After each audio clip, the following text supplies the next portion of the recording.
اکبر. کہا اللہ تعالیٰ نے عیسیٰ علیہ السلام کو کہ تیرے قتل کی سازش ہو رہی ہے. جہاں پر ان لوگوں نے ارادہ کر رکھا تھا کہ عیسیٰ علیہ السلام کو قتل کریں گے، اللہ تعالیٰ نے ہو بہو عیسیٰ علیہ السلام جیسا کہ انسان وہاں کھڑا کر دیا. وہ لوگ پہنچے اور قتل کر دیا، خوش ہو گئے کہ ہم نے عیسیٰ علیہ السلام کو قتل کر دیا. لیکن ایسا نہیں.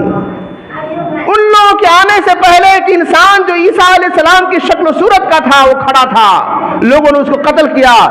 اور اس سے پہلے ہی اللہ تعالیٰ نے زندہ بالکل اللہ تعالیٰ نے عیسیٰ علیہ السلام کو آسمان پہ اٹھا لیا. یہ ہے اللہ کا کمال. بغیر کسی لفٹ کے، بغیر کسی سیڑھی کے اللہ کے کمال پہ مسلمانوں ایمان رکھو. کتنا بڑا کمال ہے اللہ تعالیٰ کا. زندہ آسمان پہ اٹھا لیا ڈائریکٹ. اور عیسیٰ علیہ السلام کو اللہ تعالیٰ دوبارہ اس زمین پہ بھیجیں گے اور پائی پائی کا حساب کریں گے. ان یہودیوں کی پائی پڑے. یہودیوں کا سردار دجال آئے گا، دجال. اور دجال کو بھی عیسیٰ علیہ السلام قتل کریں گے باب لد کے پاس. باب لد کے پاس. اور باب لد مسجد اقصی کے آس پاس ہے. وہیں پر یہودیوں کے سردار لیڈر دجال قتل کریں گے عیسیٰ علیہ السلام. اللہ اکبر. مسلمانوں، یہ مسجد اقصی اور یہ علاقہ بہت ہی مقدس علاقہ ہے. اللہ تعالیٰ قرآن میں فرماتا ہے سبحان الذي اسرى بعبده ليلا من المسجد الحرام الى المسجد الاقصى الذي باركنا حوله لنريه من آياتنا انه هو السميع البصير. پاک ہے وہ ذات جو اپنے بندے کو راتوں رات مسجد حرام سے مسجد اقصی تک لے گیا. اور پھر تاکہ وہ مسجد اقصی جس کے طرف چاروں طرف نے برکت دے رکھی ہے ہم ان کو اپنی نشانیاں دکھائیں. بے شک وہ بہت سننے والا اور دیکھنے والا ہے. یہ مسجد اقصی بہت بابرکت والی جگہ چاروں طرف اس طور پر ہے کہ اس کے آس پاس نہریں بہتی ہیں، پھولوں کے باغات ہیں، انبیاء کرام کا مدفن ہے، وہ مسکن رہا ہے انبیاء کرام کا. اس اعتبار سے کہا کہ وہ مسجد اقصی جس کے چاروں طرف میں برکت دے رکھی ہے. اللہ اکبر. تو معراج کی جگہ ہے یہ اسراء اور معراج کی جگہ ہے. آپ صلی اللہ علیہ وسلم معراج کی شروعات جو آسمان پہ گئے وہ مسجد اقصی کے پاس ہی سے گئے آسمان کے اوپر اللہ کے رسول صلی اللہ علیہ وسلم نے. تو اسراء اور معراج کی جگہ ہے وہ. یہ شام کا علاقہ میدان محشر بھی ہے.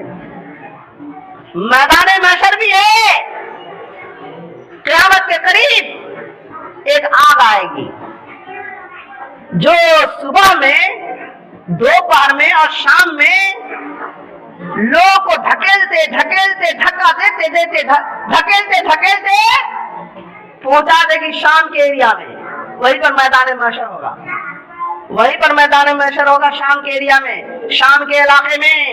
یہ آگ دھکیلے گی انسان کو. مارے ڈر کے انسان بھاگتا جائے گا بھاگتے وہی پہنچے گا.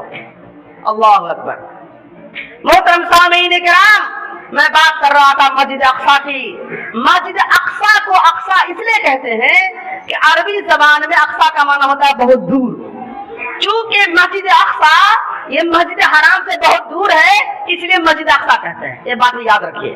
بہرحال تو یہ محشر کی جگہ ہے. شام کا ایریا یہ محشر کی جگہ ہے. پورے زمین کے اوپر سب سے پہلی مسجد جو تعمیر ہوئی ہے وہ مسجد حرام ہے، خانہ کعبہ ہے. اور دوسری مسجد کون سی ہے؟ یہی مسجد اقصی ہے. یہی مسجد اقصی ہے.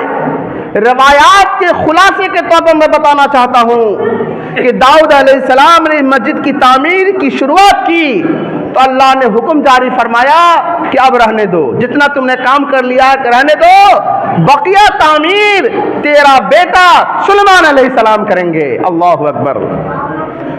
سلیمان علیہ السلام نے اس کی تعمیر مکمل فرمائی۔ اللہ اکبر۔ کتنے نیک نبی تھے اور اللہ نے کیسے دعا قبول فرمائی۔ سلیمان علیہ السلام جب اس کی تعمیر سے فارغ ہوئے، مسجد اقصی کی تعمیر سے فارغ ہوئے، تو انہوں نے اللہ تعالیٰ سے دعائیں کی، اللہ سے 3 دعائیں کی۔ حضرت سلیمان علیہ السلام نے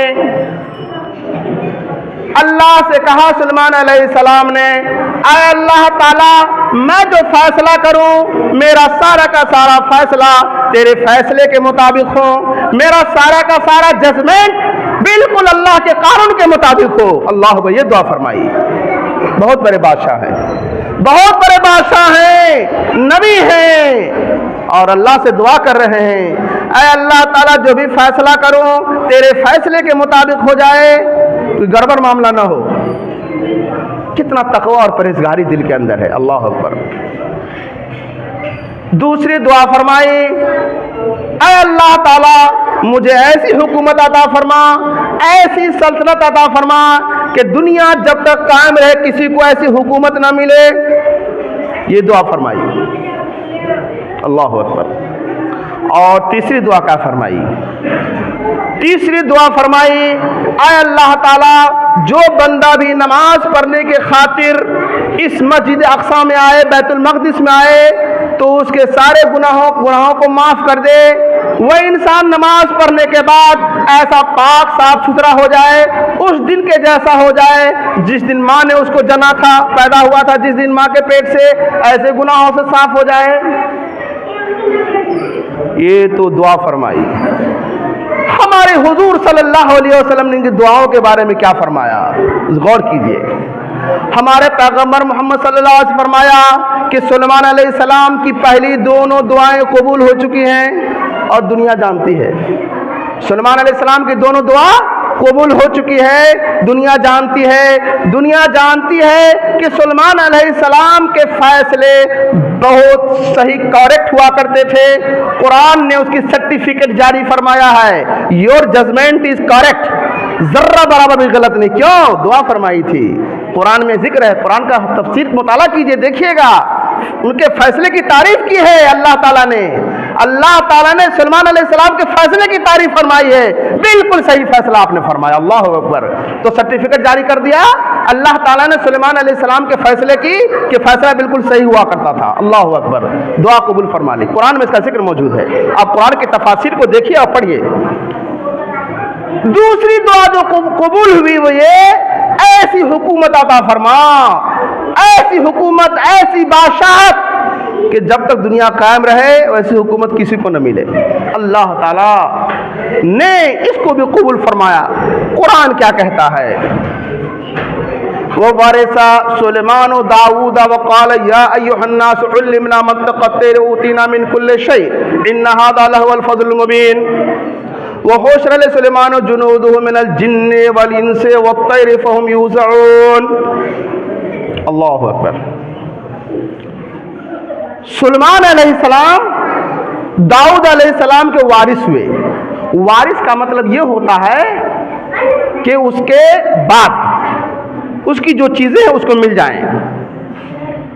تو سلیمان علیہ السلام جو داؤد علیہ السلام کے بیٹے تھے ان کے وارث ہوئے، کس چیز کے وارث ہوئے؟ کیا دولت کے، روپے پیسے کے، سونے چاندی کے؟ نہیں، بالکل نہیں۔ کیونکہ ایک اصول یاد رکھیے گا زندگی میں، انبیاء کرام جو بھی جائیداد چھوڑ کر کے جاتے ہیں، جو بھی پراپرٹی چھوڑ کر کے جاتے ہیں، ان کی اولاد کو اس میں سے کچھ بھی حصہ نہیں ملتا ہے، اللہ کا بنایا ہوا قانون ہے۔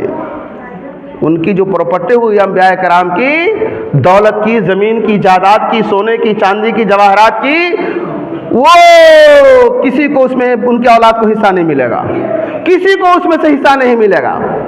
یہ اللہ کا بنایا ہوا قانون ہے، یہ انبیاء کرام کا اسپیشل حکم ہے، یہ یاد رکھے گا، عام انسانوں کے جیسا نہیں ہے۔ تو سلیمان علیہ السلام اپنے والد کے وارث ہوئے کس بات کے؟ علم کے اور نبوت کے۔